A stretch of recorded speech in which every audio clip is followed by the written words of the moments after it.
All right, welcome back to another episode of the All American Hoops Podcast, episode 99. I'm Chris Driscoll, as per usual, joined by my younger brother Matt Driscoll. It's a pleasure. We got finally a full panel with John back. Welcome back, John. Came back for the Taco Fall episode. This is exciting news. Very exciting news. Very exciting news. Yeah, and also as Matt said, joining me once again. John, he's been on since this date, but it's the first time that it's just the three of us since August 7th. So, it's been a little over 2 months. So, John, welcome back. Hey, Matt, it's a pleasure. Thanks so much for having me back on. It's been a while. It's just great to be back. This during my studying and my grinding, this was the thing I missed the most. Don't tell Charlotte I said that, but this is number one. Well, the studying and grinding paid off. Congrats to John for passing the Series 7 exam. Thank you very much. I don't think I would have came on this show if I didn't pass. So thank you for saying that. Exactly. Yeah. So I will say, before, not to interrupt you, Chris, but this is also the Jay Crowder episode. That was gonna be the guy I said next. Yeah. So Jay Crowder, obviously Aaron Judge for Liam, who was on last week. Who else? I believe what's his name? Jesus Christ, he's literally the best hockey player. No, don't say his name. This is bad, Chris. Wayne Gretzky. There you go. Wayne Gretzky wore the number 99 as well. Hey, H-Nose Puck. Yeah. All American skater. So, is it Leonard Williams 99 too? On the Giants, was he 98 or 99? I have no idea. Let's see. Let's do a what number's Dex? Oh, 97. Okay. Yeah, he's 97. Leonard Williams was 99. He's also 99 in the Seahawks too. Oh, nice. Chris, nice hat, dude. Repping the AAH merch. Thank you. Yes. So yeah, I'll hop into that second. But you guys are missing a number 99. That I will. I'll let you take a guess in a second. Give me 1 second.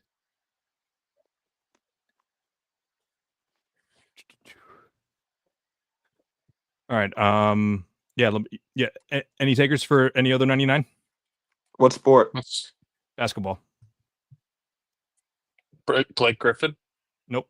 He's 91. I would say he's 91. Yeah. Celtic? Nope. Oh. You're embarrassing yourself, guys. For those of you that can't see, it's a pretty far picture. That it is number 99 of the first GOAT ever, George Mikan. That is a picture of me this weekend. I'm going to show a couple pictures later in the episode, probably even as the episode goes on, of me at the Basketball Hall of Fame over the weekend.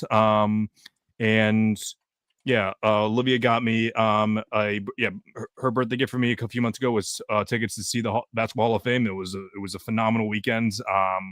Walked through the entire Hall of Fame in about 3 hours, a little less than 3 hours because we shot around for a little bit after that. But yeah, highly recommend. Yeah, highly recommend anyone goes. Yeah, we'll definitely have to take a boys trip up there with Dad. Maybe either next summer or even sometime before after that as well. Yeah, I was very jealous of you this weekend. Yeah. I loved Liv's Instagram story of you walking around, and it said like a kid in a candy shop, and it was the happiest I've seen you, I think, in a while, and that includes hanging out with us. So yeah, it was a very, very accurate description that Liv posted. So yeah, and the only other 99 I could think of is Jason Taylor of the Dolphins. The only reason that I know that is because when Joy Taylor brought up her brother wore the 99 when she and Coward did this game. No, but guys, this is the last time it's the last time we're doing this officially because I have a feeling that we're still gonna do because we didn't do numbers 1 through 30 really, so maybe we'll do it when we remember. But starting Thursday is episode 100, and obviously no players wear the triple digits. So starting on Thursday, we'll start doing the listing up whose birthday it is that day. So the official last time that we're giving the accurate number. So I enjoyed it, but yeah, I enjoyed it for the most part. But however, towards the end, it did become a little too much work towards the end when I had to do some research ahead of time.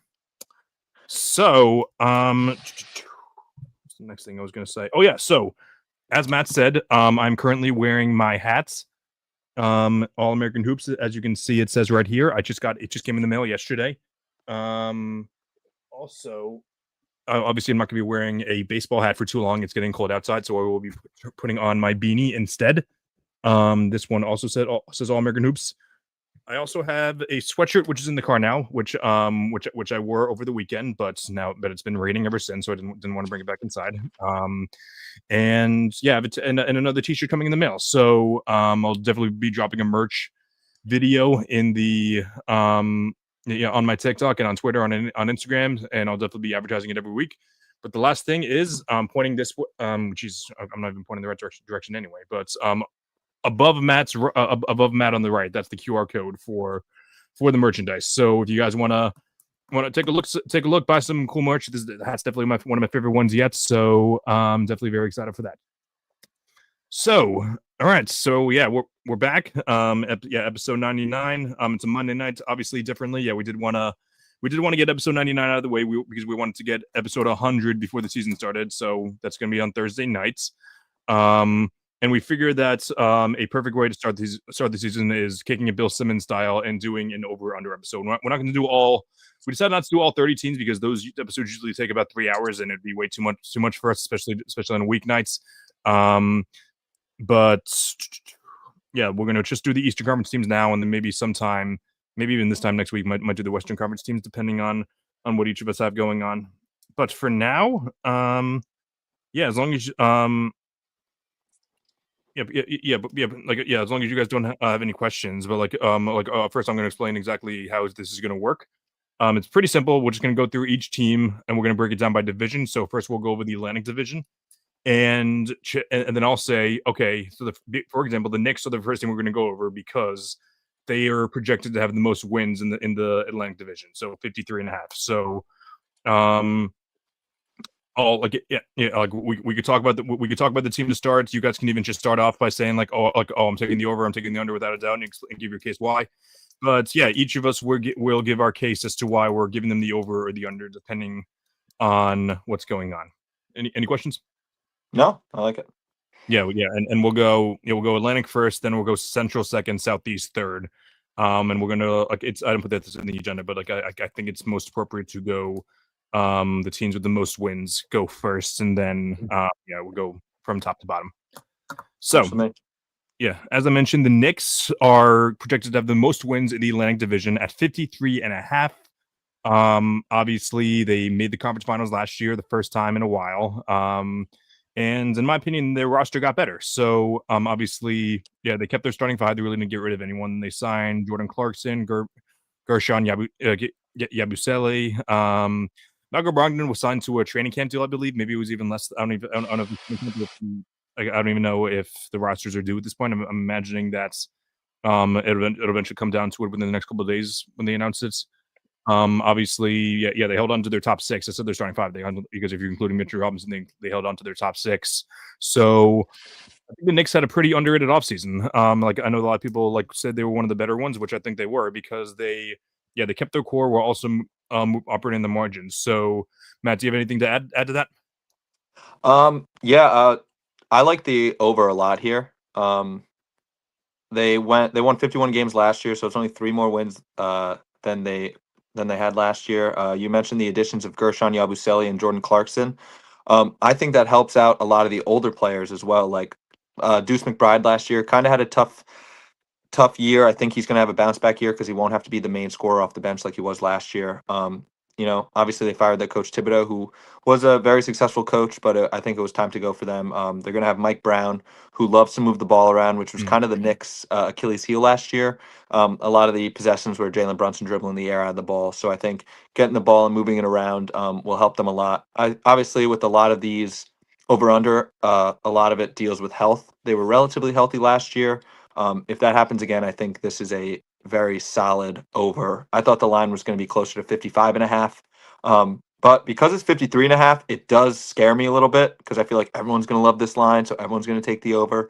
But I'm not going to get into my head too much about it. I'm going to take the over by a couple of wins here. I think they win closer to 57 games this year. Yeah, Matt, you had all the great points there. I agree. I think this is a good over. For me, this is a team. How many games did they win last year in the regular season? 51. 51. Yeah, and this roster got better. They had an entire playoff run together. I think like adding like Yabusele is such an underrated move. I think like I know Mhm. we like as Celtics fans like not clowned him, but kind of didn't really take him seriously for a good chunk of the time when he was on the Celtics because frankly he wasn't very good. Um, but they do moves like that, and if Brogdon makes the real roster, if he gets burned, I think that's not a really not a bad guard to have off your bench.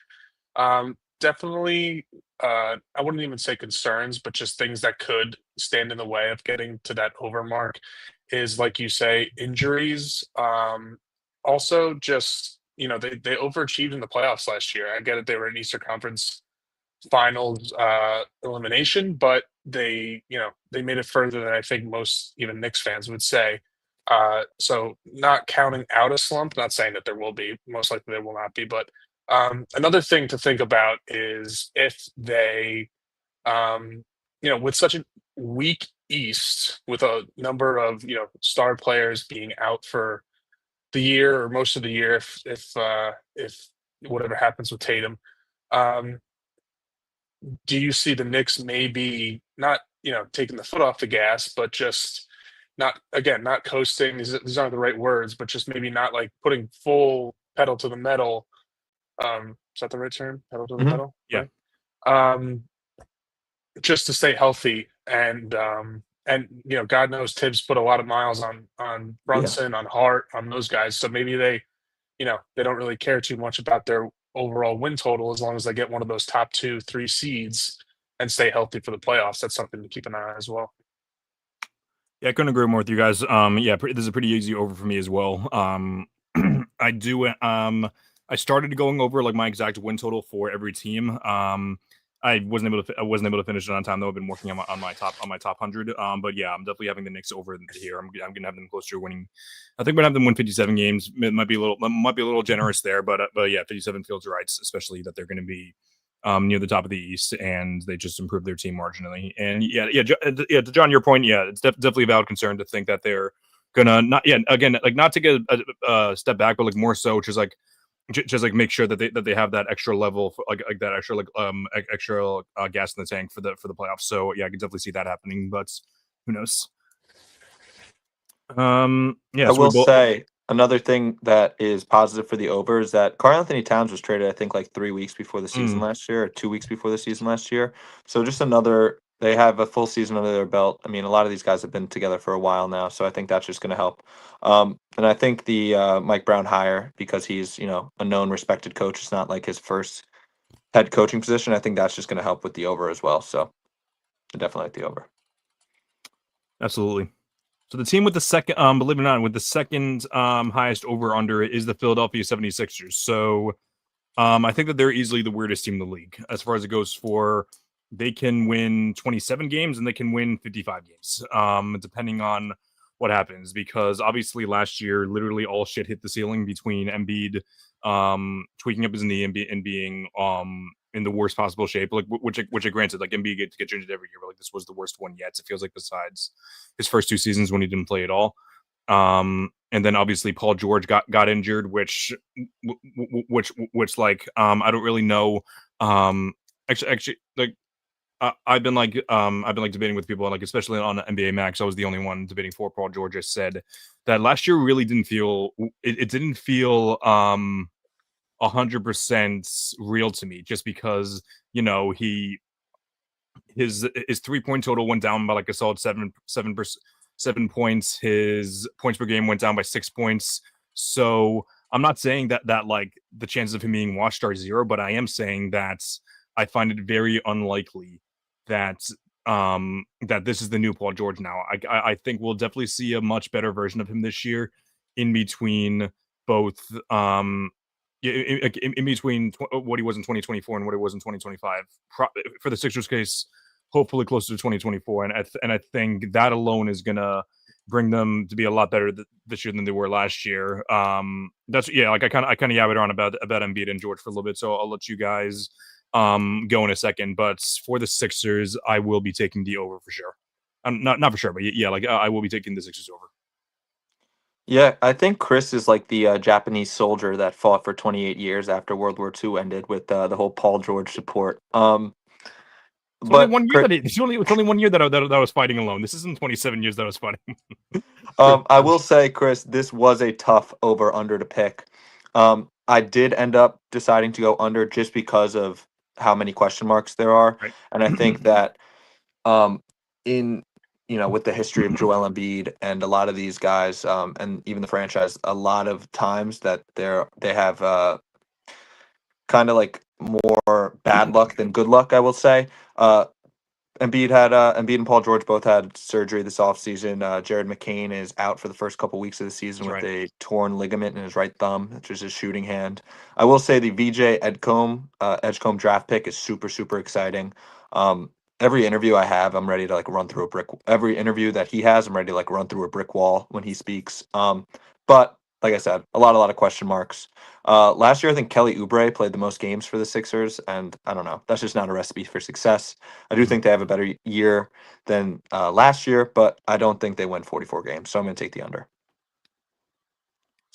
Yeah, I personally I feel relatively confident taking the under here. Like they won 24 games last year, and I know they had a lot of like everything went wrong, but I don't really see everything going right for them this year too. The only Mhm. thing that's, you know, I guess contradictory to my point is that the Atlantic Division is relatively weak this Mhm. year. Outside of the Knicks, the Celtics have question marks. I think the Celtics will be better than the Knicks this year. The Celtics will be better than the Sixers this year. Um, and I think they're comfortably a 3 or 4 seed team in the Atlantic. I know the seeding doesn't go by division, but um, like if you're ranking teams in this division, I'd probably put them around the Raptors, who I guess we'll get to in a second. But like I could see the Sixers hitting this under, but probably at like 40 wins or something like that. I just think there's a lot of question marks. Like Matt, you mentioned Edgecombs. I think that adds a handful of wins to them, but God knows what happens with Embiid. Does Paul George like somebody who relied on athleticism and kind of like fluidity in his entire career? Does he still have that?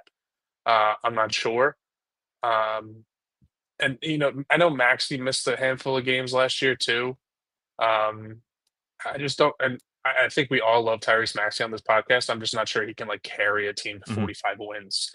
Right. It's tough for like I know he's not like super undersized, but he's a guard. It rarely does a guard carry a team to like like a high 40s, mid 40s win total. So that's the reason why I go under. But it would be pretty cool to see, Edgecombe maybe take like a pretty high responsibility or um, like a dominant role in that team because of how good he is on both sides of the ball. Yeah, all good points for sure. And yeah, I don't blame you guys. Yeah, like I don't blame you guys one bit for taking the under for the Sixers because you're right. It is hard to be optimistic that things will go right for the Sixers this year, and yeah, and I don't blame you for feeling otherwise than I do. Yeah, and my thing is that just I'd feel more confident in my pick if Jared McCain was healthy to start the season, which he is, and Hmm. which is super alarming given that he was out for a very good amount of last year. He had a great start, probably would have won Rookie of the Year if he stayed healthy the entire season. So I just think like a reason to be optimistic with that team would have been if Edgecombe, McCain, Maxey, and Paul George all played up to standards, which is looking very unrealistic at that point, unfortunately. So yeah, I'm still feeling good with my over, but yeah, like I don't mind that under for both you guys at all. So the next one up is our Boston Celtics. So I'm not going to spend too much time talking about the Celtics, mainly just because like I've talked enough about them over the offseason, especially in the couple episodes that I recorded alone. Yeah, but obviously they just totally gutted their roster over the offseason, trading two of their starters, letting another two of their main rotation guys walk, and obviously their star player tearing his Achilles, likely making him out for all of this season. So I'm not going to give my opinion too much on it yet, but yeah. And you guys want to add anything on? So the over under is 41.5 is what I have it at. Is that what Yeah. we're saying Mhm. as a pot? Okay. Yeah. I think this comes down to if you think that Joe Mazzulla is a good coach or not. And I do think Joe Hmm. Mazzulla is a good coach, and I think he's going to have this kind of like chip on his shoulder attitude this year because this is the first season he really has a team that isn't a top five favorite to win the NBA Finals. Um, However, if you take the under, I do see why. The front court issues are very, very alarming. I mean, you got Nemes Keita, Luca Garza, and Chris Brocher as your front court rotation. You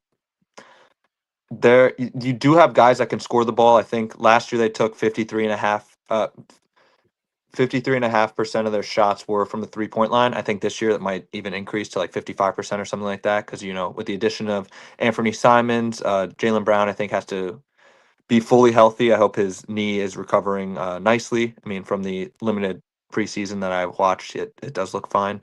I need Derek White to take another jump and Peyton Pritchard to take another jump as well. But I do think that this team goes over 500 this year. I could look back at this clip and laugh while they've won 35 games for the season, but I do think they win 42 games. Maybe that's a bit of a homer pick. No, I this honestly was probably the hardest one that I had to choose, probably because I'm just so invested in the team. There's so many Mhm. different variables that I'm aware of that maybe I wasn't aware of if I'm like, not a Knicks or a Sixers fan. But for me, I it kind of comes down to how, like you said, Matt, it's like two things really is how good of a coach is Joe Mazzulla and how valuable do you think Jason Tatum is? Mhm. Now, from my perspective, I think Jason Tatum is one of the more valuable players in the league. I think a lot of his, because he's funny because he puts up good counting stats, and it's you can see it on the stat sheet how valuable he is. But I also don't think that shows as much as you would think. Like if you put Jason Tatum on this team with this, like for lack of a better term, like crap front court. Like I think this team wins 50 games, 60, Mhm. mid 50 game. It's just one of Yeah. those things where I think his value is almost highest when he is able to rotate onto big men. He could help out that front court on switches or just, playing a 4 or even a 5 in a small ball lineup. Um, for me, I've gone back and forth, but I'm leaning over here. And I think that just is a testament to how talented this roster can be. The front court's going to be an issue, but I think they have enough scorers, enough talent on the wings to get to that over 41 and a half mark. It's going to be tough though. Like this is going to be a Celtics team that we are not, pre Jason Tatum. This is like there hasn't been a team like this since Jason Tatum joined the Celtics. Um, and I think you're gonna see how much they struggle in the pick and roll in with just defensive versatility as a whole because Jalen Brown and Derek White both excellent defenders but just do not have the same versatility as someone like Jason Tatum. Not that really anybody does. Um, so I'm taking the over, but I'm really hesitant to take the over. I, Mhm. I just think that like the top of this roster, the top three, four, 5 guys, um, can will them to 40, 41, 42 wins. But there's a lot of question marks. Like I'm excited to watch Peyton Pritchard in like a starting point guard role. And I'm excited to watch Anthony Simons coming off the bench as like a, true scorer. Um, I don't think Jason Tatum. I'm trying to think like when was the last time Jason Tatum had a true scorer coming off the bench? Like I know Malcolm Brogdon was kind of that, but eh, Malcolm Brogdon was obviously better than Anthony Simons as like a whole of a player. Um, but from an offensive standpoint, like playmaking, shot making, like I think Simons is like clearly the better Mhm. offensive player in that sense. Yeah. Um, so it's going to be interesting. Fingers crossed. Maybe Tatum comes back later in the year, so we get to kind of see that dynamic. But yeah, I think it's going to be close though. It's going to be close, but I'm excited. I'm optimistic. I think they're going to be able to, and it's like one of those things where you almost wish that like some days you're going to wish that like they aren't winning games just because you can like kind of show the impact of Tatum. But at the end of the day, we're Celtics fans, not Tatum fans. Yeah. Exactly. I will say if somebody in the front court gets hurt, like if Nemes Keita goes down or like Luca Garza goes down, like their front court depth is very, very concerning. So if one of these guys goes down, that is a big, big issue. And if you're saying, oh, if Luca Garza gets hurt, you're in big trouble. Maybe your team isn't that good to start. But I do think that their backcourt and their coaches is good enough to put them over the 41.5 win total. So yeah, I'm going to take the under for the Celtics, and it's not a disrespect to Joe Mazzulla. It's not a disrespect to Jaylen Brown, and it's all a matter of respect for Brad Stevens and the Celtics organization. I think they have a plan this year, and that is to it's not to tank, but just to, like resettle like exactly what they're looking for. Obviously, they're probably going to be gunning for that high draft pick and just like totally and just kind of resetting everything for the franchise this year. But that being said, I do see a world where Jaylen Brown and Derek White and Joe Mazzulla say, no, fuck that. We're gonna win every game possible because that's our jobs. All of them are extremely competitive. Payne Pritchard's also one of those guys that I didn't mention, so I could see that. But I do think, however, especially under new ownership as well, that they might be micromanaging a little this year. That's going to cause them to lose a little more games this year than maybe they would have in years past. So I'm looking at it from a long term goal rather than this year, even though the players and the coaches may feel otherwise, which could be very realistic as well. So, yeah, up next we have the Toronto Raptors, which last year the Raptors were an interesting team heading into the season because of obviously everyone was excited for Scotty Barnes and the development there. Obviously they were very low on the over under. I think they were at like 28.5 last year. This year they're at 38.5. I think that's partly because excuse me. I think that's like partly because of obviously the addition of Brandon Ingram and a couple of other things that factored in as well. If I'm being honest, like yeah, like I don't have like the full transaction sheet ahead of me. But they're an interesting team for sure because I think the combination of Scotty Barnes, RJ Barrett, and Brandon Ingram is a very awkward fit in my opinion. So I'll say what I'm feeling right now. I'm going to take the under for them. Like I really don't like the way the roster is constructed. Feels like they have no direction as a franchise, and maybe 39, 40 wins is exactly what they don't want. So maybe that's exactly what happens. But yeah, I don't like where the Raptors unit is headed, and I definitely don't like the way their roster is constructed as much as I love Scotty Barnes.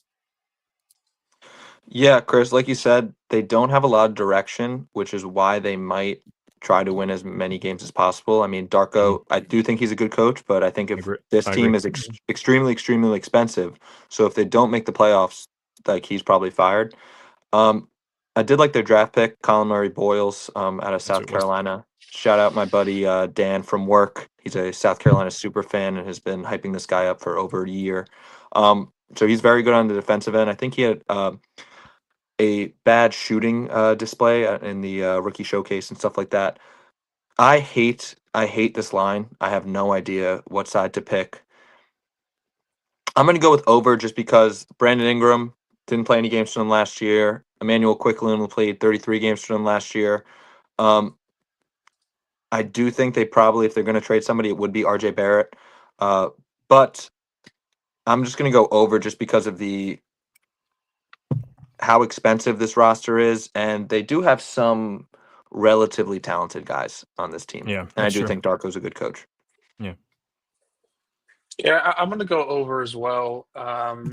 It's at 38.5. They won 30 games last year, and I think they really underperformed. I think Brandon Ingram, like Chris, you made a good point though. Like the roster construction is kind of poop. Like it's just Mhm. the pieces that don't really fit. But like IQ, RJ Barrett, Brandon Ingram, Scotty Barnes, Jacob Podol, like those are guys that can like if they all stay healthy, like they should be able to will you to 40 wins, right? Like that shouldn't be like a low, that shouldn't be like a high expectation for them, right? Especially with how like I guess top heavy the Eastern Conference is. Like they should like that roster, that starting four, that starting five should be able to beat up on the lower teams in the Eastern Conference. I also realized that Emmanuel Quickly's salary is 32.5 million this year. Yeah, he's getting That paid a is lot of the money. most ridiculous thing ever. Yep. Like you said, poor roster construction, a lot of overinflated salaries. Like you're paying IQ 32.5, RJ Barrett 28, Brandon Ingram 38, and Scotty Barnes 38. The best value on this team is Podal with 19.5, but like that is an insane amount of money to like a starting five or the top five. That's not really all that impressive. Um, but like I said, I think those guys are talented enough to give you 40 wins. Um, but we'll see. It's again, these lines are these lines are good because it has me questioning a lot of different things. But I do think with the addition of like Brandon Ingram, and if they stay healthy, they should be able to make up like 9 wins there. Yeah. I don't blame that at all. We also forgot to completely mention that they also fired Masai Ujiri over the offseason as well. So that was obviously a big move. So I have no idea what their GM is thinking. Maybe he went into the offseason saying there's not much we can do with this roster, so let's just go into the season and maybe win games. Or he might approach saying like, oh, look at this crap roster we have. Let's lose as many games as possible. So I feel like a lot of front offices kind of tank their first season just to see how things are, but I don't know if they're going to think otherwise though. Before we move on, let me show you another picture. And this is right outside the Celtics vault. The inside the Hall of Fame, this is the Celtics vault. So that's obviously I had to take a picture with the boys right there. Yeah. So that might have to be a new Twitter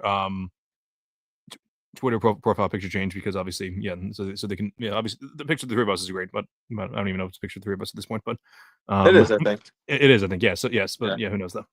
So moving on to the Brooklyn Nets. I don't even know if the rest of the teams are this hard to predict. I would imagine they're not as much hard, but they're not as hard. But it could be completely wrong though. But I don't know. I don't really care about the Nets this year. All due respect, because obviously, they traded like their one winner. I feel like a player that plays for win. That's not true. I feel like that both Cam Johnson and Nick Claxton both cared about winning, which is why they won a good amount of games last year. But then they traded Cam Johnson, then they traded him for Michael Porter Jr., which I'm not saying that Porter Jr. doesn't care about winning, but I am saying that he definitely does like to play a lot of hero ball, and he's a bad defender. Gym rat though, so I'm not going to take that away from him. But they just have a really, really weird roster. But that is a low 20.5. That is a low number. So it feels like that they're almost begging us to take the over because they were much better last year, but they're also a very bad team this year. So I don't, but then again, I said the same thing last year, but I just don't know what to expect from the Nets this year. I think I'm leaning towards the under, but I don't know. I don't know what you think, Matt. I think this team stinks a lot. Like you said, Chris, I think they're begging us to take the over here because last year 3 teams were under 20 wins, and the season before in 23-24 only 2 teams were under wins. I think this is the worst roster in the Eastern Conference, though. I think at the end of the year, the Wizards might be a worse roster because they might trade like Chris Middleton and those guys. They won 26 games last year. So do you think that they're 6 games worse than they were last year? Jordi Fernandez, I think, is a good coach. I agree. However, they own their own pick this year. I think next year they have a swap with the that's true. Rockets. So I think they want to be bad this year. And they have a roster to do that. Like you said, the addition of Michael Porter Jr., Cam Johnson. There's not a lot of ball movement going on in this on this team. I don't think so. I was listening to a pod earlier. Sorry, I forget the name of it. But the lowest assist total was the 88-89 Atlanta Hawks per game. I think they averaged 15.6 assists a game. I think the Nets might break that record this year because I think there's going to be a lot of ISO ball between Michael Porter Jr. and Cam Thomas. So I am going to take the under. I think they win 17 or 18 games this year just because this roster is very, very bad. And one of their rookies they drafted, Yager Yeoman, is injured to start the year already. So I don't think they're good. I think they're going to win like 17 or 18 games. I think the Nets are very bad, but 20 is so low. But I feel like I'm taking overs for like nearly everybody except for the Sixers. Who did they trade to get Michael Porter Jr.? Cam Johnson. Cam Johnson. Okay, I have to keep switching him with Cam Thomas. I don't know. It's again, this is almost similar to the to the Raptors with like Cam Thomas. Could you think of like two worse of like a duo of Cam Thomas and Michael Porter Jr.? It's like two guys that just want to chuck. Like I get it, like they're good at getting buckets, but um, I look, I'll take.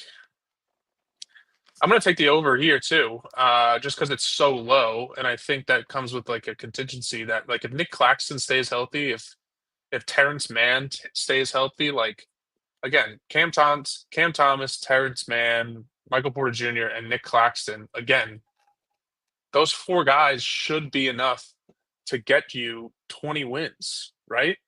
And Hayward Highsmith, I think, is like pretty. Like I think he's actually a pretty good like fit in that like kind of Mhm. conglomerate of chuckers, right? Because Yeah. he can kind of just sit in the corner and hit an open three in the 4 times a game that those guys decide to pass. But yeah, no, trust me. Like I'm not like if you take the under here, I'm not banging the table arguing with you, but I just think 20 is so low, and you do have a couple guys on this roster that can, will you to a couple wins. Mhm. But again, I don't know. Again, Michael Porter Jr. is making 40 million next year. Like It's crazy. I Yeah. don't know. All right, enough talk about the Nets. So, we talked enough about them last week with Liam.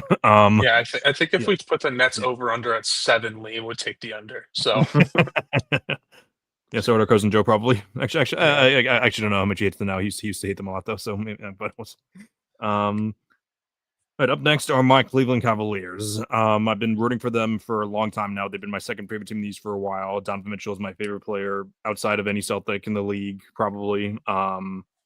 The Cavs were awesome last year, winning 64 games, I believe. And they're currently at 56.5. All that being said, I love everything about the Cavs. I'm a big fan of Kenny Atkinson, big fan of everyone in the Big Four, honestly. And then obviously DeAndre Hunter was a good trade as well. All that being said, I'm going to take the under for the Cavs. I think that they have a lot of high expectations this year. It's kind of like everyone's talking about the Knicks and the Cavs are like the two top teams in the East, and I believe that. Like I still think they'll finish top two in the East as well. But I do think the Magic and the Pistons might have something to say about that as well. But we'll talk about them later. And I do think that the absence of Ty Jerome, maybe for the beginning, maybe not towards the end of the year, but like beginning of the year might hurt them a little more, given how awesome he was off the bench, how efficient he was for them. So I'll take a slight under for the Cavs at 56.5. Yeah, this was a really, really tough one as well. Vegas is very, very good at their job. Like you said, Chris, they won 64 games last year, only lost 18. DeAndre Hunter they traded for in the middle of the season last year. They also added Lonzo to kind of replace Ty Jerome, which I think is going to be a good fit swap for them because they kind of need someone to move the ball around, especially with Garland out to start the regular season. Um, I I'm debating on maybe taking the under just because they might pay attention to the postseason more. Obviously, the last couple of years have been disappointing um, in the postseason, so they might sit a couple guys here and there. And last year they kind of was like a perfect regular season. Like everyone kind of stayed healthy. Um, I think like Evan Mobley played over 70 games. Jared Allen played over 70 games. I think Donovan Mitchell missed some time, but um, they also need to be a little more versatile. Evan Mobley down the stretch, I saw this stat today. He had an 11% usage rate in clutch time compared to Donovan Mitchell, 37%. So I think they kind of have to move the ball around a little bit more. Obviously, Donovan Mitchell's a better player, but um, you have to use Mobley a little more. With all that being said, I think I'm going to agree with Chris and take the under here. I think they're just going to focus on the postseason more. I do think they win around 55, 56 games, so it's right around the line here. But I think last year was just super, super perfect. I think their, regular season with health and everything like that just went perfectly. So I do think that they will win under 56 and a half games this regular Yeah, season. we're 3 for 3 on this because I also am taking the under. And it's no disrespect towards Cleveland. I just think, Matt, exactly like you said, it was my reasoning too. I think last year we saw them go on these crazy runs. They won 64 games. They were almost, unstoppable for extended periods of time in the regular season. Um, and the reasoning for that, yeah, I don't think any of us on this podcast were like stunned about that because we were like, yeah, well, Evan Mobley and Jared Allen, who miss a ton of time normally, have played consistently. and they played all the way throughout. Donovan Mitchell stayed healthy. Darius Garland, I think he had a little bit of injury. Um, he had a few stretches where he was injured, but um, like you said, it's everything kind of worked out for them until it didn't in the playoffs last year. But I don't, and it's kind of like a cheap shot, I guess, to just be like, okay, well, they stayed healthy last year, so they're not going to stay healthy this year. But if you look at kind of the body of the work over these individual players' careers, like you're bound to miss some time. And like I mentioned with the Knicks, and Matt, you touched on it a little bit here with the Cavs. Like, what if they decide to kind of put more emphasis on being well rested for the playoffs? Right? You don't want to be another 64 win because no one gives a damn if you win 65 games and like kind of like fiddle out in the playoffs, right? People care if you win 57 and make it to the finals, right? So I think a lot of teams are going to start looking at it like that. I think there are some teams that kind of take it too far, where they're a 7 seed going into the playoffs and then they try to turn it on, Jimmy Butler, and um, but look, again, even if they miss this under, I still think they're like, they're a 53, 54, 55 win team. I don't think you know, it's not an aggressive under. It's just, I'm not really sure they're going to be the 60 win team they were last year. Especially with the addition, like Matt, you said, with the Magic, and the Pistons kind of making additions to get up into that upper tier, like the Celtics, Knicks, and Cavs were last year. Speaking of the Pistons, they are the next team we're talking about. So the Pistons over-under is set at 46.5 wins. This highlighter is my hammering the over for the Pistons there now. They're going to win at least 50 games this year. Easily one of my favorite teams in the league to root for. I'd say they were the 6th seed last year, won 44 games, and the Celtics, the Pacers, and the Bucks are all worse this year. And I don't see any other team besides maybe the Magic surpassing them. So Pistons are going to win. They're going to win more than 46 games as long as everyone stays healthy, and they're going to be an awesome team thanks to Tobias Harris. Chris, I agree with you. I'm going to take their over as well. I do think this is a very good line, though. I don't know if they get to the 50 win mark, like you said. They added Karis LeVert and Duncan Robinson, kind of to replace the Malik Beasley production. I don't know if Duncan Robinson can replicate what Malik Beasley did last year. But also they're technically adding Jaden Ivey as well. Jaden Ivey obviously last year got taken out by who took him out on the Magic? What was Suggs, KCP? Yeah, Jalen Suggs took him out. That's right. So this is like kind of the first year that Ivy and Cade are going to have hopefully a healthy season together. We're going to see how they fit. I think this also takes a little pressure off of Cade because at the end of the games he had the ball in his hand for literally the majority of the fourth quarter. But I like Bickerstaff as well as the coach, so I do take their over. I do think this is a very good line, though. I think they win around 47, 48, or 49 games. Yeah, I agree. Again, not to echo you guys, but I like the over. I think we all like watching the Pistons. They play good basketball.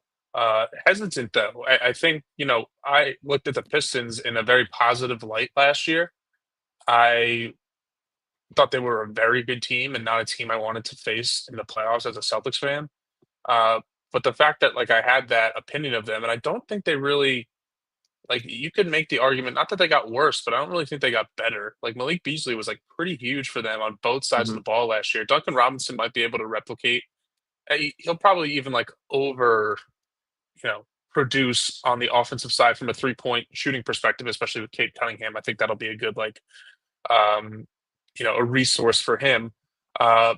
But surely Duncan Robinson doesn't even come close to what Malik Beasley can do defensively, and that's I don't think Malik Beasley is any world beater defensively, but Duncan Robinson is. He kind of it's disrespectful to traffic cones to say he's a traffic cone.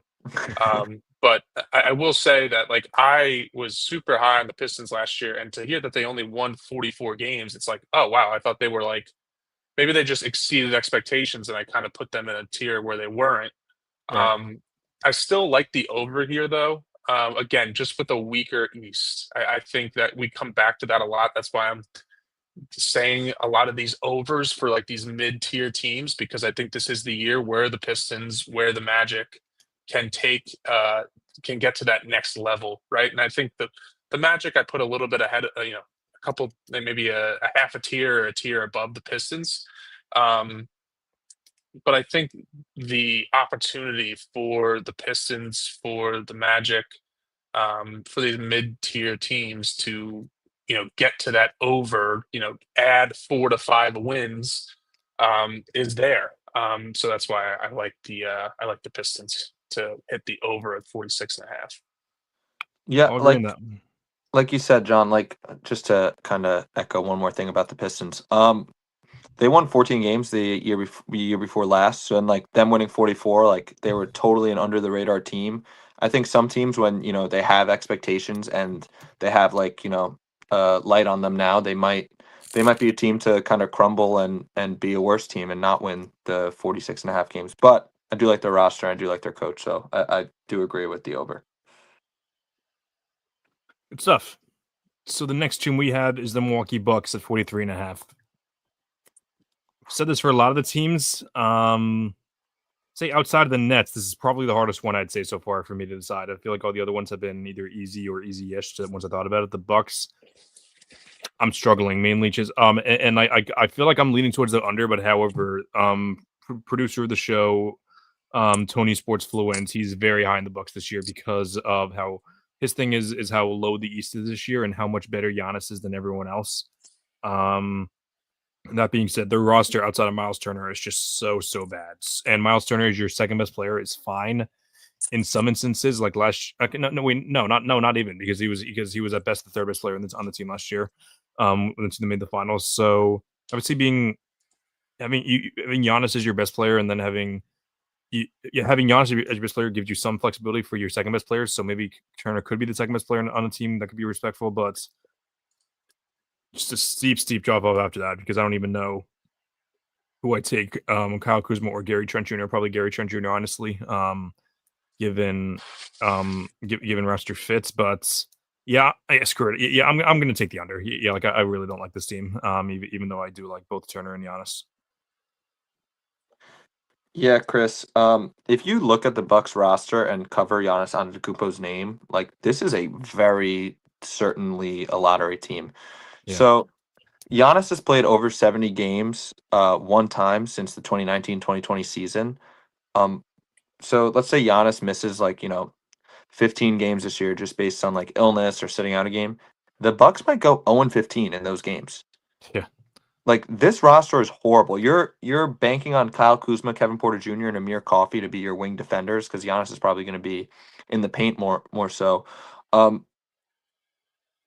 Miles Turner is a good addition, but like you said, Chris, he's not a great number 2 option. I do think he will take some stress off of Giannis from guarding these centers and stuff like that, but 43.5 is kind of high. I am like hammering the under here. I think this is one of my locks. I'm pretty certain, and Giannis might not even be on the Bucks at the end of the year. Who knows that? Who knows where he ends up? But I'm definitely taking the under.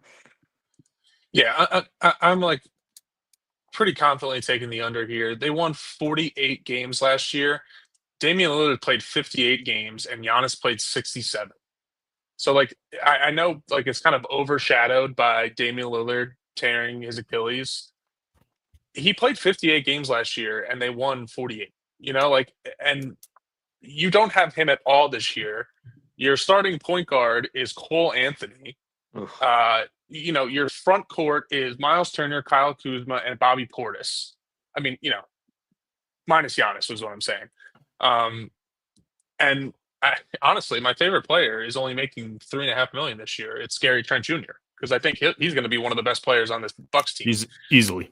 Yeah, and I think that while it's very, very valid that the East is going to be weak this year,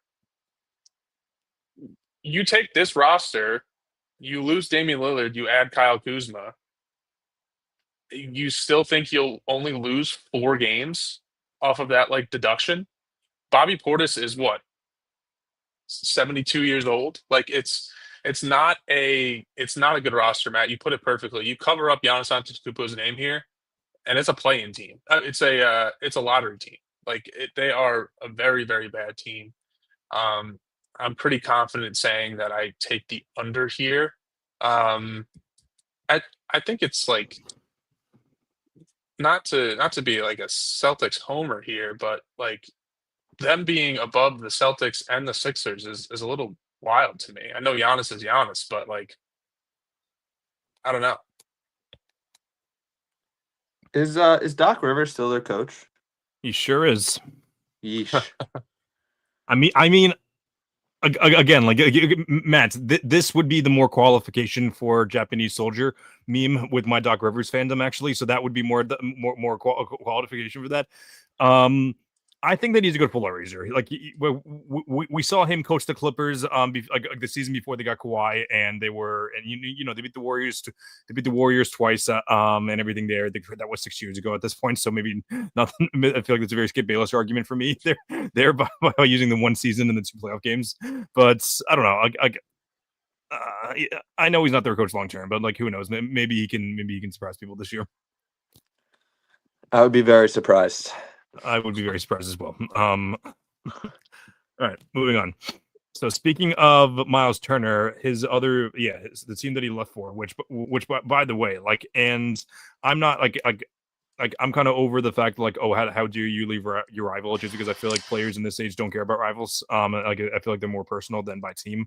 But it's still just crazy to me that he left the Pacers for the Bucks. Especially given both situations. 37.5.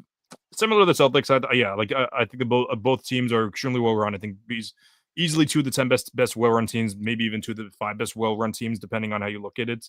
Both their star players are out. Both of them made moves over the offseason. Not even made moves. Both of them made like other moves, like obviously Miles Turner leaving, and I'm sure there are a couple other things. And as much as I love Pascal Siakam and Aaron Nesmith and Andrew Nembhard, I'm going to take the under mainly just because like I'm expecting at least one of those guys to either get hurt or to just take time off. Again, like Rick Carlisle's an awesome coach.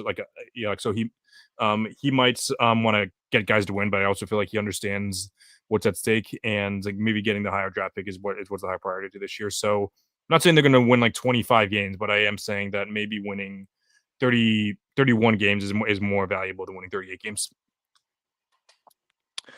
Yeah, Chris. I do see your side about taking the under. This team is a very bad defensively team. I think losing Miles Turner is, a bigger loss on the defensive end than people are going to expect. Obviously, with the loss of Halliburton, it's tough. I am going to take the over, though, however, just because of Rick Carlisle and the bench guys. I mean, a huge part of the Pacers team last year was their depth, and we saw them play 9 to 10 guys and make it to the NBA Finals last year. Rick Carlisle has coached 23 seasons in the NBA, and he's lost 37 games or less in only 7 of those seasons. Oh wow! So they still have solid players. I mean, Pascal Siakam as a number 1 option isn't great. I forget what year he was on the Raptors where he was the number 1 option, but they weren't a horrible team. 2020. They were over 500. Andrew Nembhard, I think, takes another leap this year. I do like Obi Toppin still. TJ McConnell, I think, is going to be super, super annoying, and I think is going to fill the Halliburton role. I think he's an awesome, kind of role player to do that because I think he's going to play with pace and move the ball around well. I don't think they're going to, shock the world and win like 48 games or something like that. I think there are going to be a playing team, but I am going to take the over on this team. I like the over too, and I kind of love it. I think that while 38 is not really like it's not a 20 like the Nets. I do like this roster. I know that losing Halliburton is like I think it's similar, not to the same extent as Tatum, but you're going to see the impact of not having him. I think it's one of those things that he obviously he stuffs the stat sheet with assist numbers and stuff, but he is the nucleus of that offense, right? I think like the Pacers kind of go as he goes. And it won't really reflect until you see them playing without him. Actually, you saw them playing without him in the finals in Game 7 this past year, and the offense struggled. Whether that was Game 7 woes or whatever, it happened. But I will say, like, I think we all respect Pascal Siakam, Andrew Nembhard. If the regular season was played in June, then they'd probably win all 82 games. But But I do think, they have shooting. They have guys who play both sides of the ball, which is impressive. Like Siakam, Nemhard, Toppin, Neesmith, McConnell, even Matherin. Like these guys play defense, and I almost think like their whole thing through the playoffs was everyone was like, look how friggin' fast these guys are playing. Carlisle has them sprinting up and down the court. I think that's going to get even crazier this year. I think they're just going to get the ball and push the pace. It's going to be exciting to watch. And I will say that with the addition of Big East legend Cam Jones, he might fill in that Like that. Nemhard role, not Nemhard role, that Halliburton role. No, I think I think you're going to see the impact of not having Halliburton, especially on the offensive side. But I do think there's enough talent there. And I think with the combination of them being able to push the pace, they're going to run teams out of the gym with, I think I just put so much value on teams that can play both sides of the ball. And I don't think there's many players on the Pacers that are like total liabilities on the defensive end. Mm-hmm. Yeah, I just think their front court defense is going to be the issue. Right. But I do agree their wing defense and their guard defense is still solid. I said they were bad defensively. That was more so on the front court, not the wings and back court. No, yeah, definitely definitely a concern for the front court defense. For sure. All right. So last but not least, for this division, at least we still got the other division to go. We have the Chicago Bulls. Chris, you said last but not least. You can say least for the Chicago Bulls. Yes, very, very much least actually. Yeah. I don't know why It's I a good said that. division. What was that? This is a good division. It's solid. Yeah, for sure. I don't know. I don't know what the hell to do with the Bulls. Every year I say, okay, this is the year they're finally going to tank, but every year they end up not. They ended up they finally traded Zach LaVine last year, and obviously DeRozan walked, but their roster is just so weird. Obviously you have Vucevic is your starting center. He had a great year last year, so good for him. Kobe White had a pretty solid year last year. I think he's gonna be the best player this year. And then Josh Giddey had a very solid season last year too. So just a bunch of guys that are good that have like solid seasons. That's what keeps teams in purgatory. Like the Bulls are just not a good team at all, but they're not bad enough to where they can finally click the reset button. They just haven't done that yet, and I feel like I'm missing other players as well. And I'm usually not one to say like, oh, wholly overpay for certain players, but I just really like obviously Giddey was great last year, but if you were like on another team that like needed to keep him, the Bulls didn't need to hold on to Giddey. He's not going to be someone that's going to be great for you long term. But I just don't know. It would be better for them if they took the under, but every year they're just better than everyone expects them to be, and it ends up being for the worse. So I'm kind of at a pause here, but I'll listen to what you guys have to say, and maybe you guys can sway me either way. Yeah, the thing is, so I took the over for the Raptors at 39.5. I think I'm going to switch that to the under, Chris, if that's allowed. Yeah. You say we said the Raptors are 38.5 or 39.5? I had them at 30. I had them at 39. Maybe they are 38. Okay. That could have been from a couple days ago, though. Maybe, I don't know. I don't think the Raptors are like 6 games better than the Bulls. I have over crossed out, under crossed out, and then I have over again to take for the Bulls this year. It's just so low, and these guys love the play-in. They're addicted to being the 9th or 10th seed and making the play-in. The loss of Lonzo Ball, I think, is going to be kind of big. They brought in Isaac Okoro, who's a good defender, but I don't really think he moves the needle at all. I hope that Matas Buzelis takes another jump this year. He looks good in the preseason. He's an awesome defender. I hope he can, work on his jumper a little bit. The East is just so bad this year. And last year, the Bulls kind of went on a run at the end of the year. Do they do that again? I don't know, but I do think they win over 32 games. So I'm going to take the over, but I hate it. I hate this pick so much.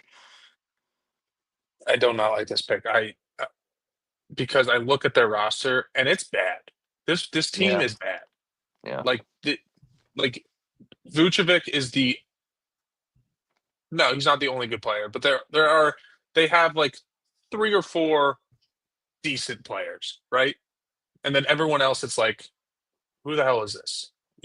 Granted, they're like, NBA basketball players, but Zach Collins, Patrick Williams, Kevin Herter, Kobe White, like they're all just like, yeah, I guess, right?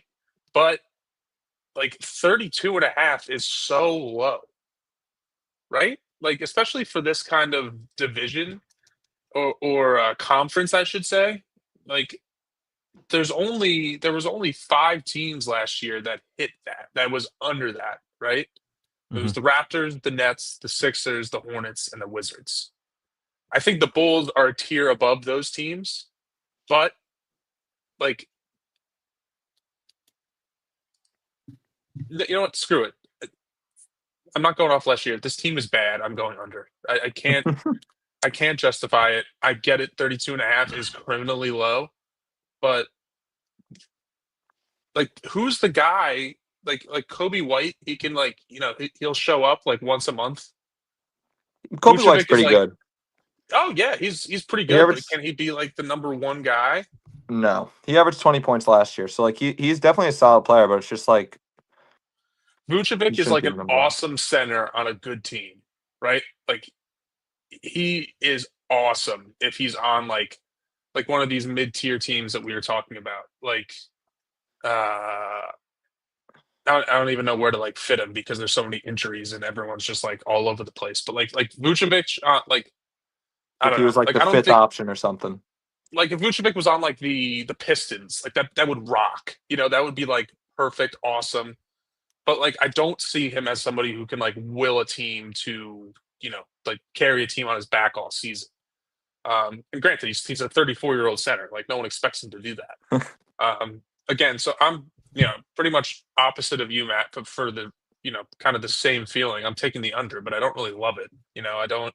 I think that, like, if that goes over, I'm not shocked at all because it's so low. Yeah, this team stinks. So if it goes under, Yeah. I also won't be surprised. Yeah, I'm going to take the under.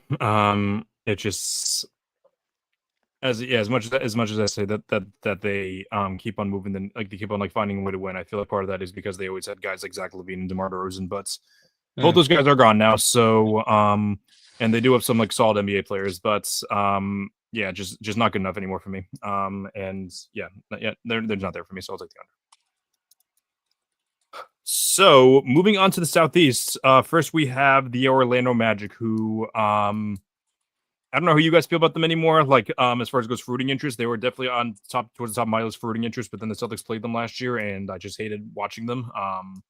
I would say, and like a lot of it was personal in the moment, but like I said something along the lines of oh, these are just like some of my least favorite teams to play against besides the Heat. Like, I don't know. I feel like that maybe that was a little reactionary just because like KCP unintentionally injured Tatum's wrists. A couple other things there, but yeah, Franz Wagner was a bit much during that series as well. But either way, they're at 50.5 wins right now. I'm not hammering it, but like I'm like slamming it pretty. I'm like slamming it like just like a regular tap. So I'm taking the over for the Magic. I think that they're closer to the tier of the Cavs and the Knicks than they are lower than that. Than they are like the tier below like where they are. So like they're like pretty solidly in the second tier for me. And yeah, I got them over probably like closer to 52, 53 wins rather than 49, I think.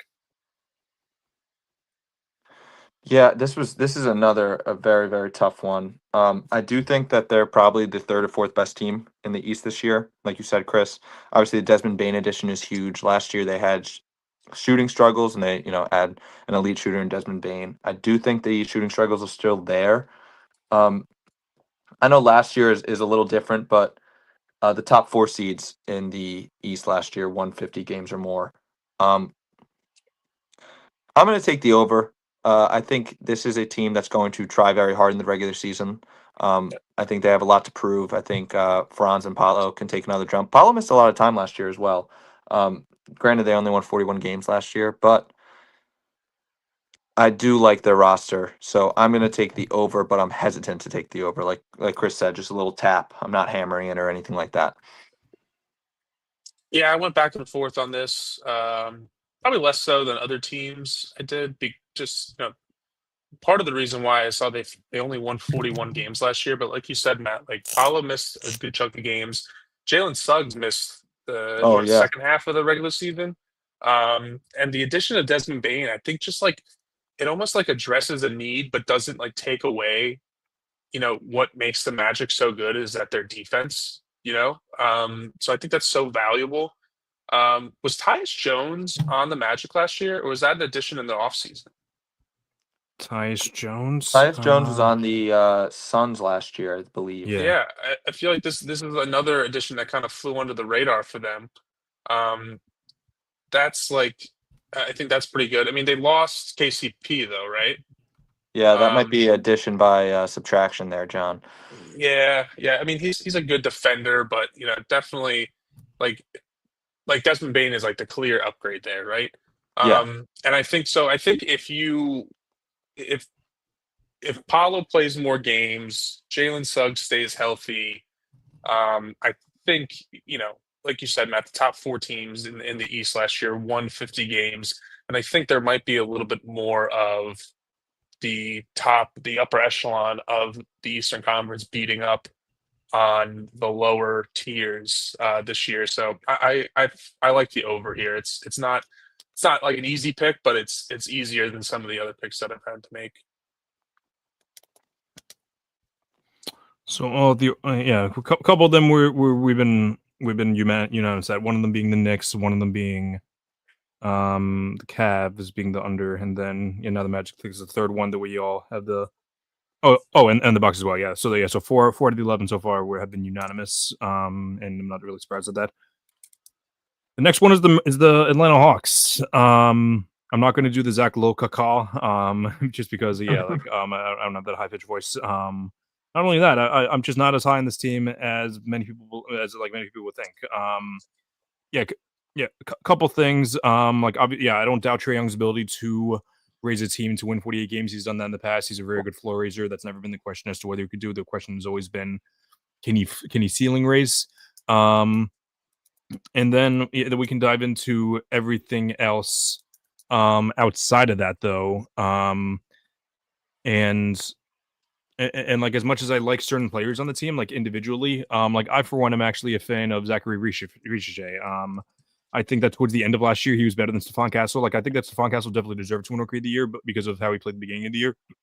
But I think that eventually Richer was better towards the end of the year. I think that there's a very good chance he'll end up being the best player in that class.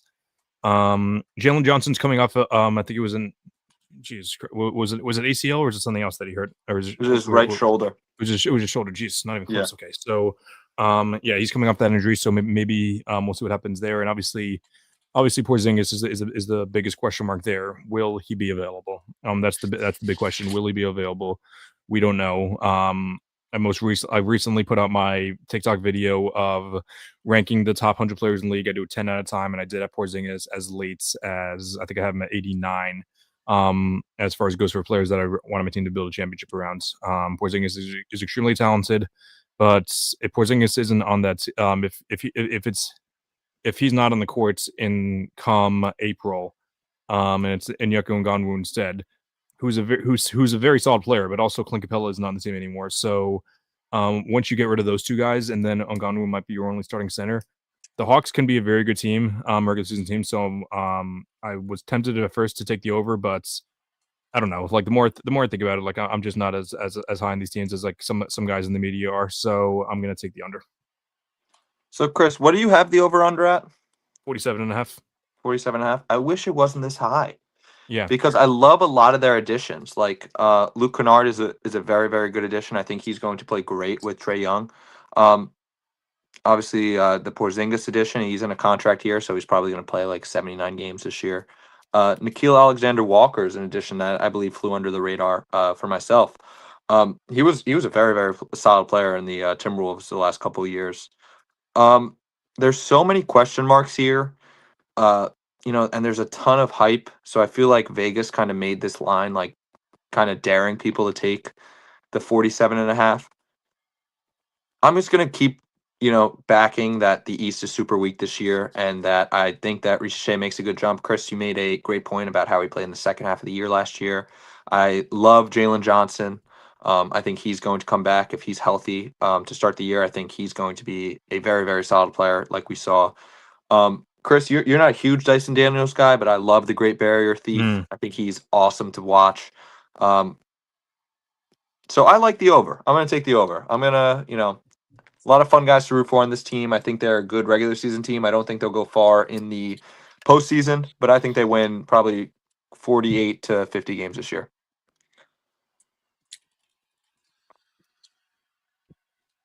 I like the under here. I just don't really trust. I don't trust Kristaps to stay healthy. But they do have like Jalen Johnson. What do they call him? NAW. Yeah. Right, I forgot about that. I forgot about him too. They have a lot of good role players. But the question is like, does Trae Young need that that number 2 that's like could be a number 1 elsewhere, right? Like in order to like kind of kick it up a tier. I know he does have like a deeper playoff run than most, I guess, in that East. But I don't know. I think it's just like a relatively big jump. It's a high line in my opinion, so that's pretty much the only reason why I'm taking the under. I still think they'll be a decent team. I just don't think they're going to jump into that like 50 win range. Like the Magic is at what 51.5, and this is 48.5. Like I kind of view the Magic as like more than 3 wins better than the Hawks. Yeah, I didn't realize the Hawks only won 40 games last year. Granted, they have a lot of additions, but still, I'm still sticking with the over. Yeah, I don't blame you. It's tough. It's tough for sure. Because like I can see them being a top 4 seed, but I can also see them being 8th or 9th as well. Depending on what happens. Like so, like I don't see them slipping below the playing tournament, but who knows though. All right, let's plow through these last 3 teams. But for the last one, sorry, yes, not the last one. Yeah, for this next one, it's the Miami Heat. They're set at 36.5.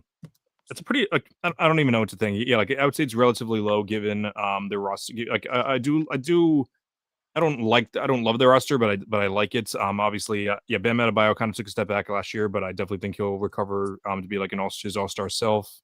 Khalil Ware, especially because Bam's gonna be the 4. I like Khalil Ware a lot. He was top 3, top 5. I think he was top 5 in Rookie of the Year voting. So I definitely I believe in him. And Andrew Wiggins is someone who kind of like lost his role in Golden State. It felt like just because like nobody knew what the Warriors are doing, and if I feel like heading into this year he's gonna have a more distinct role as to knowing exactly what's gonna happen. The only thing holding me back from them is obviously just the absence of Tyler Hero, who I'm not a fan of at all. But he was an all-star at the end of the day. He was the leader on the team last year. He's gonna be injured for a little bit, but I think 36 wins is still solid. So I'll take this. I think I'm gonna take the slight over in that, like maybe like 37, 38 wins. What I'm thinking. I totally agree, Chris. I think you have Eric Spoelstra, who's the best coach in the league. I think the addition of Norman Powell is a plus. I forgot about that too. Yeah. Khalil Ware, it looks like he's playing awesome this preseason, and he showed a lot of flashes last year. I'm going to take a slight over as well, just because of Eric Spoelstra, and I feel like the Heat try a lot, so I think they win 37 games. I'm gonna stick with the under as well. I just I don't think they have enough star power. And a couple bad contracts, but like you said, like Norman Powell's a really great addition. I think we all like him on this podcast. Davion Mitchell's a good player. Him too, yeah. But I just think and we like Bam a lot. I mean, he crushes the Celtics. But I don't know if you can kind of get to that 45 win mark with Tyler Hero as you're the guy taking the most shots on your team. Yeah, who knows? Yeah, they're a tough team to evaluate for sure. But yeah, I feel like they might be an active team at the trade deadline, but I doubt that they'll be tanking whatsoever. All right, so next team up we have the Charlotte Hornets at 25.5. I'm gonna take the over for them. I mentioned that I don't root for this team at all. But that being because of LaMelo Ball and Miles Bridges up two of my least favorite players in the league. But that being said, I'm both a fan of Brandon Miller and also a huge fan of Charles Lee as well. So I think the development of Miller and also Lee leading the team, that's going to be that'll be very good for them. Obviously, LaMelo being injured is always a big concern, but I think the Miller is going to finally take the keys to the franchise this year. And they don't have a ton of deep depth, but 25.5 is pretty low. And I think that for a young team, I think they're going to be ready and hungry, especially Charles Lee, especially because they had the disappointing year last year. So I think that I think they'll be ready to go this year. I'm gonna take the under here. I do like the addition of Colin Sexton and the draft pick Colin Knippel. Seemed awesome in the summer league. Is LaMelo gonna play like more than 40 games this year? Like I don't know. I'm gonna feel comfortable taking the under of the Hornets until they surprise me and win more than 20 games. They only won 19 last year. Granted, everyone missed time, but I don't know. I'm just gonna take the under. I'd want that. Yeah, I think I'm gonna lean over here. I think you can't even go into the season anymore like with any LaMelo Ball expectations, and it's a shame because he's a really good player when he's healthy. But I really do hope that Brandon Miller, like you said, Chris, kind of takes the keys to this franchise now and runs with them because I think he can be a good kind of franchise player to build around. And I do think Colin Sexton, while he doesn't really have the impact of LaMelo Ball, he's kind of like a good replacement if you want to get more than 19 wins, right? And I will say that there are two Big East legends on this team in Ryan Kalkbrenner and Liam McNeely. So that is true. The McNeely pick was great. We also forgot about the known scumbag Grant Williams for trying to injure Jason Tatum last year. I think this team is better than it was last year, though. Yeah, Grant Williams was actually there was like a section in the Hall of Fame that was it was like a social justice thing. So like it was like a lot of the players from the Players Union up there. So Grant Williams was like one of the guys talking in one of the videos. I'm like, Grant Williams is really in the Hall of Fame? Is this what we're doing here? Like what happened to the league I love? Come on. Yeah, but yeah. Right. Yeah, I don't. Yeah, like I took the over for them, but like I don't feel strongly about this team at all. It's solely because of Charles Lee and Brandon Miller. Like those are the only two reasons, and maybe that'll come back to bite me just because like I know that you shouldn't be doing full on evaluations based on two guys, but when the team is that bad, I think it's okay to do that. Last team up for the East, we have the Washington Wizards, who are at 20.5. They're another team that's a little confusing. Yes, they're very bad, but however, they're also very young. Alex Sarr, I think, was very underrated last year. I know his numbers don't look good at all, but I feel like he was still one of the better rookies in the league. I do like Bub Carrington a good amount too. I shouldn't say I like him a lot. I like him too. I do think that's. I don't know if they're going to be able to trade Middleton or not at the trade deadline. We'll see, but depending on what happens. Same thing with CJ McCollum. But yeah, they're a young team, and again, they have a direction now. So maybe, damn, not feeling great about this. Not feeling great about this over. Although 20 is low. So you know what? I took the under for the Nets already. So I'm going to take the over for the Wizards just because having two. It is possible to have like two teams in the East in the teens, but I don't think that's going to happen this year. So I will take the over for the Nets. Sorry, for the Wizards. Yeah, Chris, that is kind of my exact reason I'm going to take the over as well. I like a lot of the young guys on the team. I'm looking at the roster right now, and I see somebody was born in 2006, which kind of makes me want to vomit. But I like Bilal Coulibaly. I like Bub Carrington, like you said. The Cam Whitmore edition, I think, is a lot of upside. And they got, a lot of veterans, like a lot of solid veterans, like CJ McCollum and Chris Middleton, I think, are great guys to kind of like lead them and show them the ropes of the league. And there's a lot of guys that like could have good potential, like even like a Marvin Bagley, like maybe he's solid, like maybe they unlock something with him, which when you're talking about Marvin Bagley unlocking something, maybe you should take the under on the team. But I don't know. I have a soft spot for the Wizards. I don't know why. I guess I went to college in Baltimore, so I went to a couple Wizards games, but I don't know. I'm gonna take the over. I'm shaking my head over here because it's another aggressively low line and another aggressively bad team. That like you can't like tell like how bad they are. I'm gonna go under just because I don't know. I mean, like CJ McCollum and Chris Middleton. Again, not to be like too negative here, but I have a feeling that Chris Middleton's not really going to stay healthy very long throughout the year. He's 34 years old. CJ McCollum's probably going to take some time off to ruin the league again. And outside of that, like you mentioned, like Cam Whitmore, they have a good couple of Justin Champagne. They have some guys that are like talented young guys. Justin Champagne, brother of St. John's legend Julian Champagne. That's right. Spurs legend as well. But I mean, at the end of the day, I don't. Oh my God! Hold on. Kadari Richmond's on the Wizards. Let me take them over 65 wins. I forgot they signed him. I will take the under because I don't think they're going to utilize him as much as they should. I don't even think he's on the active roster. Probably not, honestly.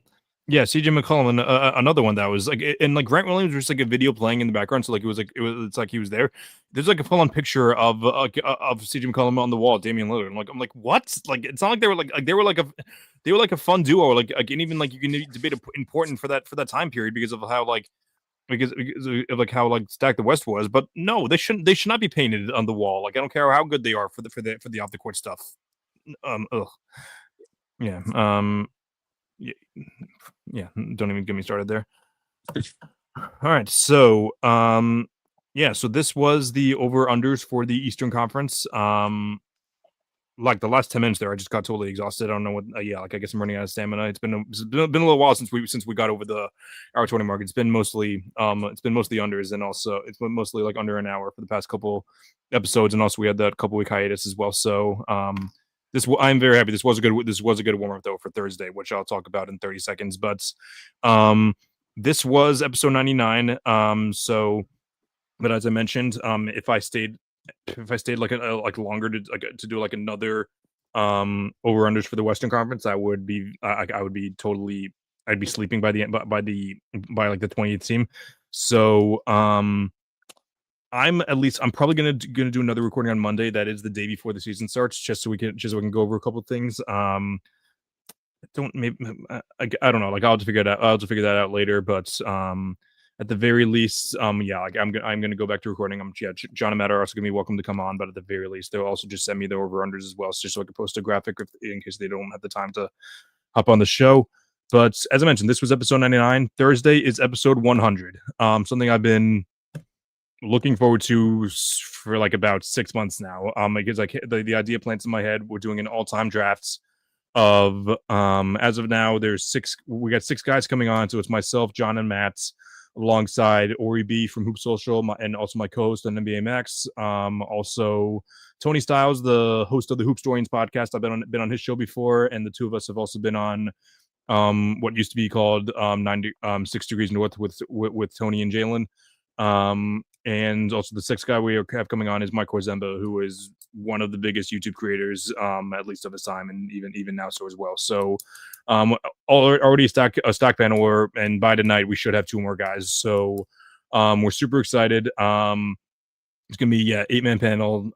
Everyone gets each team gets 10 players. So should be a little bit of a longer of an episode. So that's why I'm happy that we get the warm up in today. But either way, I'm super excited to get this thing going, because it's been one hell of a ride. We're approaching 2 years now. So although I kind of wish I was able to get this done over the off season. I didn't, just because it was a little busy. But regardless, we were able to get it done before the season started. So super happy about that. But I'm super looking forward to it. I don't know about you guys. I feel like I'll have to. Oh geez, both of you muted. Okay, yeah, I feel like I might have to send. I was talking, but it was muted. It's gonna be awesome. Yeah, it is. Yeah, I gotta I might I'm get gonna have a schooled by some. couple cocktails beforehand. That's a good idea. And I then got to do a little research before. I might get schooled by all you basketball historian nerds that are coming on. So I should be I'm very excited. So let's see. So out of all of us, I would say that honestly, I think that so Tony from Hoopstorians, he's actually like I'm pretty sure he's like in his early mid-40s if I'm not mistaken. And yeah, he's like a big time junkie. Always gets into stuff. I want you guys to guess who his goat is. By the way, Oh man, Is it like is it Bill obscure? Russell? it is Bill Russell. Yeah, Yeah. yeah, he is Bill Russell as his goat. So I'm hoping that I'm hoping that he gets the first overall pick just to see if he actually means it and if he's going to and if he's actually going to pick Russell this for. I think he would, honestly. Yeah, he's pretty crazy, but yeah, he's going to be an awesome guest. I was on his show not last summer, the summer before that when we did the Sports Fluent Hall of Fame. Yeah, he was the one running that, so that was a pretty cool thing. But yeah, I'm happy that I can have him on the show now, and then yeah, we'll see what Korzemba has to do. I'm sure he'll pull up some random player from the 2000s with his third overall pick probably. But yeah, regardless, yeah, like I only have 6 for now, but I'm definitely gonna have 2 more by the end of the night. Like I've reached out to a couple people on TikTok, but if not, we'll definitely it'll be easy to find 2 more guests from home. So yeah, it feels weird doing this on a Monday, but obviously we'll be back here on Thursday night for episode 100. I keep on saying it, but because I'm super excited. But this has been another episode of the All American Hoops Podcast, episode 99. John, Matt, pleasure. Oh wait, one more thing. When we do episode 101, depending on whatever we do, whenever we do, it's the last part of the episode is going to be me going over my top 10 favorite episodes for episodes 1 through 100. That part's going to be that's locked in there as well. So that's another thing I'm looking forward to. So that's a good one. It is right. All right, cool. So another episode of the All American Hoops Podcast. John, Matt, thanks for coming on. Make sure to follow me on all social media platforms at All American Hooper on Instagram and TikTok, at American Hooper on Twitter. I finally changed the bottom left of my screen. It was Sundays for a while, but finally it's been over a month now that we've changed it to NBA Max is on Wednesdays now, not on Sundays. Wednesdays at 8, not Sundays at 10. Wednesdays at 8, NBA Max with myself, Fluent, Jalen, and Ori. And I've submitted 7 articles to Primetime Sports Talk. They have not published them yet. It is about my top 100 series of the current NBA that will be posted hopefully soon. But yeah, regardless, the works are done, but they'll be done soon. But this has been another episode of the All American Hoops Podcast. Until then, keep grinding and stay open. Have a good night, everyone.